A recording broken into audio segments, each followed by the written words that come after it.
Right, welcome back to a brand new Goal Anger video, and this is my League One predictions for the 2023-2024 season. There's a few surprises in there, but I've tried to play it safe, but knowing me, I'll probably be wrong when it comes to the end of the season. I just want to start off and say I'm not an expert on any of the clubs in the league, probably apart from Derby County, the club obviously I support. So if I am wrong, let me know down below in the comments, and also give me your own predictions for the season. Who's the surprise package? Who's going to win the league? Who's going to get relegated? Let me know down below. But without further ado, let's get into the video. Starting off in the 24th position, no one wants their team to be named there. But sorry, Cheltenham Town fans, I'm going to have to say Cheltenham are going to finish bottom of this League One season. I think losing Alfie May, we all know how much of a loss that is. Obviously, he's just moved on to Charlton Athletic. And single-handedly, I think last season he won you a lot of points on his own. In my opinion, he's a championship player. And to have him for a season, Cheltenham did really well. But I feel like they've now spent the wages from losing Alfie May on signing Curtis Davis, which from us, Derby County, obviously left on a free and has now moved to Cheltenham Town. Curtis Davis is an experienced player in this division. Is he the right replacement for me? I'm not too sure. I don't think he's got a 40-game season in him. I think he's a great player, but I do think he makes mistakes at the age he's at, and I do think he's obviously winding down his career now. And I just don't think it's going to be enough to keep Cheltenham Town in the league. I'm looking at the squad. There's not enough quality in there for me for them to stay up, so I'm putting them in 24th. Now, in 23rd spot, I'm putting newly promoted Carlisle United, which I'm finding hard to do myself because I do like Carlisle. I like what Paul Simpson has done there. Being a Derby County fan, obviously I know a lot about Paul Simpson. But I just look at their squad and I think it's threadbare for League One. There is one or two players in there that I think are good League One quality, but in my opinion they need a lot of additions to flesh out that squad and build a team good enough to stay up in the division. So unfortunately, I'm putting Carlisle United in 23rd spot. Now in the third relegation spot, the team who I'm putting 22nd in League One is Cambridge United. Now, I think the players Cambridge have lost will really affect them this season. Losing the defender Lloyd Jones, losing the attacker Sam Smith. I think they're big losses for Cambridge, and at the moment they just haven't recuperated and brought in any names that can replace them. So I think they're going to struggle this season. They struggled last season, managed to stay up, but I think this season it'll be a step too far for them. I do think they'll get relegated, unfortunately.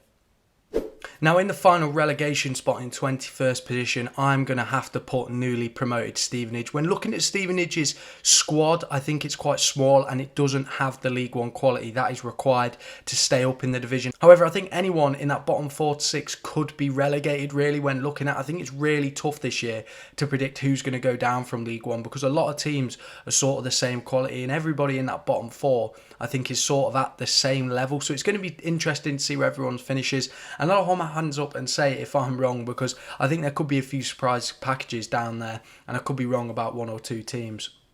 Now, who I'm predicting to stay just out of the relegation zone in the 20th spot, I'm going to say newly promoted Leyton Orient. When looking at their team, I think they've got just enough to stay up, and it's a bold prediction from me, but I think they will do just enough. In terms of the transfer rooms I'm hearing at the moment, you know, they could be completely false, but when I'm seeing that they might be signing Joe Pigott, I think that's a great signing for them if they could pull that off, and I think he'd be the difference. I think that's what a lot of them teams who I've predicted will finish at the bottom end of League One this season need, is a talisman. Obviously, Cheltenham have lost Alfie May, who I think was a top player in this division, and they did well to keep hold of him for a year. But I think Joe Pigott could be the difference between Leyton Orient staying up and getting relegated from League One. So I'm going to predict they're going to finish 20th. Now this next prediction is one of the ones that I'm not too confident on. There's only going to be a couple in this video, but this one is the one I'm not too confident on. In 19th position, I'm going to predict Northampton Town. I just think they've got 1 or 2 players that might surprise us this season and have a good season for them and keep them up in the division. Obviously, they're one of the newly promoted sides, and like I said, any of that bottom 4 to 6 I think could interchange.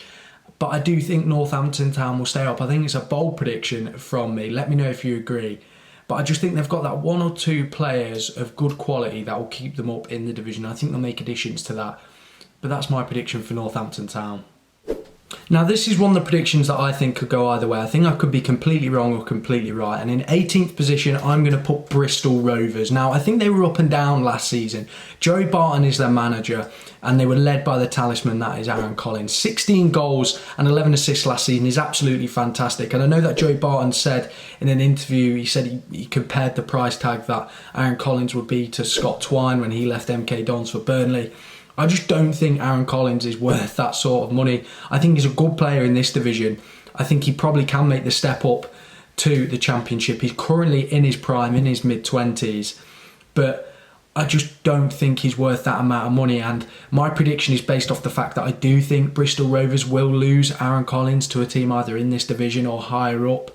I think he'll go for around 2 million. That's what I think he's worth anyway, around 2.5 million. Not really much more, in my opinion, that is. I know Bristol Rovers fans will probably argue and say he's worth as much as Scott Twine or more, but I'm basing my prediction off the fact that I think Bristol Rovers will lose Aaron Collins and they'll struggle to replace his goals and assists this coming season. However, when I say I could be completely wrong, if they do keep hold of Aaron Collins and add a couple of additions in there, more creative players around him, then I think that will really complement their style of play and they'll push up the division and do almost what Shrewsbury did last season. But that's my prediction for Bristol Rovers. I'm a bit unsure of this one because I'm basing it off the fact a player might leave in the coming days after releasing this video or in between me recording and editing it. But that's my prediction for Bristol Rovers. Now in the 17th spot, I'm going to put Exeter City. And this was a pretty easy one for me. I just don't think they have the squad to finish inside that top 10. I think they're going to be fairly inconsistent this season. And I think they just need 1 or 2 additions that's really going to elevate them. But I don't think they'll make it. So I think they're going to finish 17th and have a pretty inconsistent season. Although I could be wrong, but let me know what you think, Exeter City fans, down below on that one. Because I think they are just going to be inconsistent this coming season. Now in the 16th spot, I'm going to go with Port Vale. When looking at Port Vale's team on paper, they have enough to stave off relegation quite comfortably, and they do have the potential to be a pretty good side in the league and push for a place in the top 10. That's in my opinion. I know a lot of people will probably be laughing at me when I say that, but when looking at the team on paper, there is 1 or 2 players in there that I think have one really, really good season in them, but they've just got to hope that it comes this next season. I think they'll do enough to stay up. I think they need 1 or 2 additions. They need someone to be that talisman in that squad to really push them up higher in the division. But I'm going with 16th for Port Vale. Now, in 15th, I'm going to go with Shrewsbury Town. I was shocked when Steve Cotterill left them at the end of last season. I think that will have repercussions on the playing style and the form that they have in this coming season. I think they're going to finish 15th. I thought last season they were a really good side, pulled off some great results and finished pretty high up in the division. But I think this season, losing Steve Cotterill, I think that will have a massive impact on them and they'll be pretty inconsistent and finish 15th. In 14th place, I'm going with Fleetwood Town. I think they're going to be inconsistent like the teams around them in the division this season. But I think that they just need 1 or 2 additions to strengthen that defence, to stop the inconsistencies, which would mean they could push higher up the table. I do think they need to strengthen up that defence when looking at it. However, I do think they have a good enough side this season to finish in the middle. But I just don't think they have that talisman that they need. I know I talk about a talisman, but you've seen it with teams in League One. If they have one really, really good player, then it elevates them to a different level. Bristol Rovers with Aaron Collins last season scoring all the goals. Cheltenham with Alfie May. You can even say Derby County with David McGoldrick. They just need that great player to fill in the gaps from where they're lacking. And I just don't think Fleetwood have that at the moment. They might change that with the additions that they can make before the transfer window ends and also in January. But at the moment, I think they're going to finish 14th. Now in 13th spot, where teams start to look above them in the table to try and push on to break into that top 10 and further, I'm going to go with Lincoln City. I think they're going to have some decent patches of form in the coming season, but I just don't think they'll be able to maintain it, and they'll finish just above average in the league, just above the middle of the table. I think they do have some decent players. Obviously, the addition of Tyler Walker, I think, is a great signing for Lincoln to really spearhead their attack. But I just don't think they'll have the consistency to be able to maintain a push for the top 10 and further on. So I'm going to put Lincoln in 13th spot.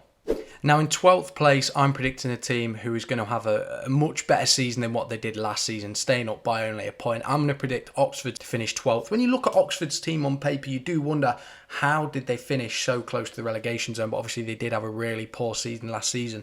And when I went to Oxford to watch Derby County play them, we won 3-2, and to me, Oxford looked like a team who was sleepwalking to League 2. They just didn't look like a League One side, in my opinion, even though they had such talent in that team. Now, I'm basing my prediction off the fact that they can keep hold of Cameron Brannigan, which I think is going to be really difficult in both this transfer window in January because of the top talent that he is. But I'm believing they can, but also with the addition of Ruben Rodriguez, a proven goal scorer, obviously in the non-league. He's made a step up of 2 divisions. And I think he's going to do it, isn't he? He looks like a really good player, and it's a good addition by Oxford United. I do think they're going to have patches of inconsistency, but with Liam Manning as manager, I think they'll be okay, and I think they'll finish 12th this season, have a big improvement from last season. Now in 11th, I'm going to put Wickham Wanderers there. Wickham without Gareth Ainsworth still feels wrong to me. It just feels like two things that should be together forever. But there we go. Wickham do have some really good players for this division, and they maintained a playoff push right up until the end of the season, but obviously dropped off when Ainsworth left. And I do think that this season they'll once again do that, but just not have the form to be able to stay there. They need one or two additions to really elevate that squad. I do think it's a pretty good team so far, but they just lack the additions, and I don't think they're going to have the form to finish in the playoffs. Now we're looking at the teams who are going to finish top 10 in the division now, and in 10th spot I'm going to put Portsmouth. I think Portsmouth will once again have a similar season to last season, a season where they have some great form in one part, and obviously at the start of last season they went on a crazy unbeaten run, if I'm right in saying. But whenever I watch Portsmouth in one of these unbeaten runs, obviously Derby, we played them last season away on a Friday night live on TV, they just didn't look like a top League One side like last season. Obviously with the Plymouth, Ipswich, Sheff Wednesday, Bolton, Barnsley, they just didn't look like they could match that in terms of quality, and I do think they've got a decent team. Seeing John Mousinho as manager, it makes me feel old. How has he become a manager and he's not still marshalling defences?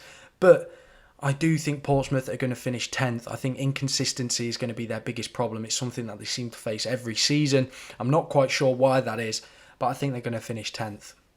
Now in 9th season in the top 10, call me crazy, but I'm going to put Burton Albion in there at 9th. I think they've really strengthened the squad that they had from last season. They were sort of building something last season. Obviously losing their main man to Bolton in the transfer window was difficult for them, and they never really refound those goals. But they are one of the only teams who, when they've lost a striker, have replaced it this season. Obviously they've replaced him with Cole Stockton. If Cole Stockton can re-find his Morecambe form, then he's going to be an unbelievable signing for Burton Albion. I think they finished 9th under Dino Marmari. I think they were building something. Obviously we know Burton Albion's transfer policy is to buy players and hopefully develop them and then sell them on. And I think they're going to have a good season this year, and I'm predicting them to finish 9th. Now we're sort of looking at the teams now who will probably finish in or just miss out on the playoffs. And with my 8th spot prediction, I'm going to put Charlton Athletic in there. They're under Dean Holden. They are trying to build a project. Obviously last season they finished 10th, and I think they'll go two better than that this season and finish 8th and narrowly miss out on the playoffs. Obviously they've recruited Alfie May from Cheltenham. I've probably talked about him too much this video, but I just really like him as a player. I think he's championship quality, and I think it was a great addition for Charlton. And could it be the missing piece in the jigsaw that pushes them into the playoffs? I think it's a prediction I could be pretty wrong on, as I think they might finish in the top 6. But we'll just have to wait and see. They've made some good additions, and we'll have to see how important that January transfer window is for them in finishing inside that playoffs. Now in 7th, the team who I think are narrowly going to miss out on the playoffs, I'm going to put Blackpool in there. A newly relegated side, they're back in League One with Neil Critchley as manager, and I think he's going to build a promotion-winning side. But I just don't think they'll be able to finish inside the playoffs with the other teams that are above them. And I'll explain why later in the video, but I just think Blackpool are going to narrowly miss out. However, I do think I could be proved wrong, is that playoff spots, there's a couple of teams in there I think that are really evenly matched, so it's going to be difficult to predict who's going to finish in those 4 spots. Now, I think the teams in 7th and 6th could swap positions based off one thing, and I'm putting Peterborough United in that 6th playoff spot. They'll be hoping for a better end to the season than last season, obviously losing Sheffield Wednesday, but I do think they'll finish back in the playoffs. But it is based upon the fact that they can keep hold of Johnson Clark-Harris. I do think he's been transfer listed, or that he's on his way out, and it is looking likely that he'll leave this year, whether it's in this summer transfer window or in January. And I think if they do lose him, then they'll swap position with Blackpool, because I think they've lost too many key players at the moment for them to mount a serious challenge for that top 2. But I do think they're good enough to finish comfortably in the playoffs. But if they lose Johnson Clark-Harris, it's going to be very difficult for them to replace his goals. But I do think they'll finish 6th. Now in 5th spot inside the playoffs, I'm going to put Barnsley. They're going to be in for another playoff campaign. The only thing I'm worried about is the appointment of Neil Collins, an inexperienced manager at this level. Obviously, I know he won ESL Championship Manager of the Year over in the United States of America, but it's a different league, and I'm not sure if that appointment is right for Barnsley. Obviously, they've lost some key players like Brad Collins and Anderson. They need to reinvest that Anderson money and improve that squad. But at the moment, I think they've got one of the better sides in the division on paper. But I just don't think they're better than the teams that are above them that I'm going to predict now. But I do think Barnsley will finish 5th and inside the playoffs. Now, you're going to be saying to me, Adam, where are you predicting Wigan to finish? Surely not with a -8 points deduction, with all the off-the-field issues that they can't finish inside the playoffs. But I'm going to put them 4th. I do think that the team just oozes quality. And if they can overcome, obviously, the off-the-field issues, I do believe with the team that they have, they can overcome the -8 and they can finish 4th. Now, this is probably the prediction that I'm going to be the most wrong on. With the -8 and all the off-the-field issues, they're probably just going to be hoping to have a stable finish and not get relegated. But I'm going to be bold and put them 4th. It's probably a crazy prediction, but I think with the team that they've got, if they can get rid of the off-the-field issues, overcome the -8, then they'll finish inside the playoffs. But it's a very bold prediction from me, probably the boldest one of this whole video. Usually an inexperienced manager and off-the-field issues once again usually spell for disaster. But in 3rd place, and I think this top 3 could interchange, I really don't know how they're all going to finish, but this is just the way I'm going to put it. I'm going to put Reading in 3rd place. I think they've recruited well so far. They still need to improve that team a lot, but I think they'll finish 3rd in the division. Another bold prediction from me, obviously with all the off-the-field issues going on. But I still think that they can finish 3rd and mount a challenge for top 2, and I think they might even get that automatic promotion. It's going to be a difficult season in terms of that top 3. They're going to switch around a lot, but now we're going to move on to the teams who I think are going to finish in the 2 automatic places. Now, in 2nd place, who is going to miss out on that League One title? It's between 2 teams, my team Derby County and Bolton Wanderers. Now, I want you to let me explain my prediction now, because I'm going to put Bolton in 2nd. I think that losing, obviously, James Trafford, he was only on loan. He kept them single-handedly in games last season. He was just such an unbelievable talent. Bolton Wanderers fans know that. Looking at Bolton's team on paper, they have one of the best teams in the division. There's championship players littered all over that squad. So I think they will finish in the automatic places and they'll finish 2nd. I'm not usually the one to predict Derby to win anything. I'm usually quite, grounded when predicting Derby County in terms of any promotion challenges based off our recent history and all the playoff campaigns we've had. But I'm going to put us top of the league. It's a bold prediction from me. I know I hold my hands up and say that, but I do think with the players that we've got we've got Paul Warne, who's won promotion 3 times from this division, obviously with Rotherham. He's experienced at this level, but we've also got the players who are promotion winners. Sonny Bradley got promoted with Luton to the Premier League most recently.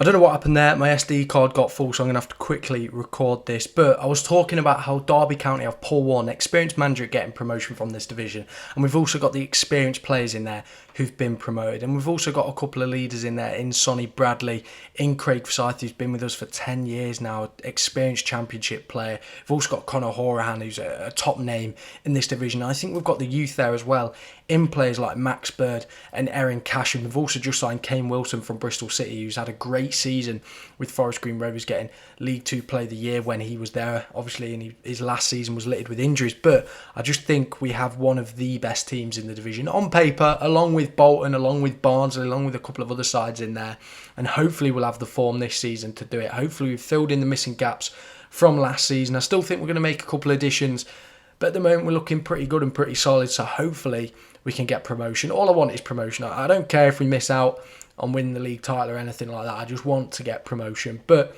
they're my League One predictions. Do you agree with me? Let me know down below in the comments. I think there's a few surprises in there, but hopefully I've been pretty fair. Obviously, I know I've only briefly touched upon a couple of clubs. That's because, like I said at the start of the video, I'm not an expert on your team. I know, obviously, the fans who are a lot better at me than predicting their team's finish, but hopefully with a bit of the research I've done, I've got it pretty accurate. But let me know down below what you think. If you have enjoyed today's video, don't forget to like and subscribe. Follow my social medias down below, and I'll see you in the next one.